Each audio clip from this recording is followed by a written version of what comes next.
எனக்கு 5 months முன்னாடி எனக்கு வந்து ரொம்ப தொந்தரவாக இருந்துச்சு, தும்பல் வந்துட்டே இருந்துச்சு, அப்புறம் சளியெல்லாம் வந்து அடிக்கடிக்கு வந்துடுச்சு. என்னால் ஒரு ஒர்க்கு வந்து சின்சியராக பண்ண முடியல, மூச்சு திணறலாம் வந்துச்சு, அதுக்கப்புறம் தும்பல் வந்து அடுக்கு தும்பலாக வந்துச்சு, சளி வந்து அடிக்கடிக்கு வந்துக்கிட்டே இருந்துச்சு.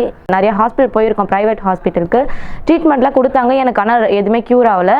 அதுக்கப்புறமேட்டுக்கு டிவியில் பார்த்து தான் நாங்கள் வந்து இந்த ஹாஸ்பிட்டல் நாங்கள் தெரிஞ்சுக்கணும்.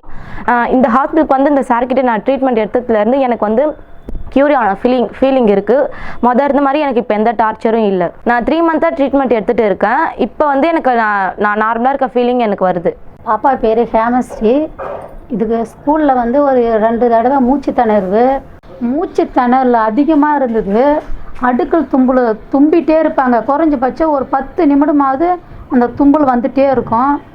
அப்புறம் எப்படி அந்த சளி அதிகமாக இருந்துச்சு.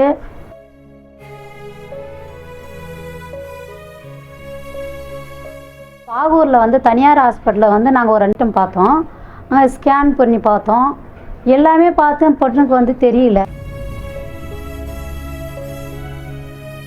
RJR ஹாஸ்பிட்டலுக்கு இங்கே கண்டினியூ பார்த்தோம். பாப்பா 3 மாதம் தான் மாத்திரை எடுத்தாங்க, கிளியராக ஆயிடுச்சுன்னு எங்களுக்கு கொஞ்சம் திருப்தியாக இருக்குது. RJRக்கு ரொம்ப நன்றி. RJR Herbal Hospital.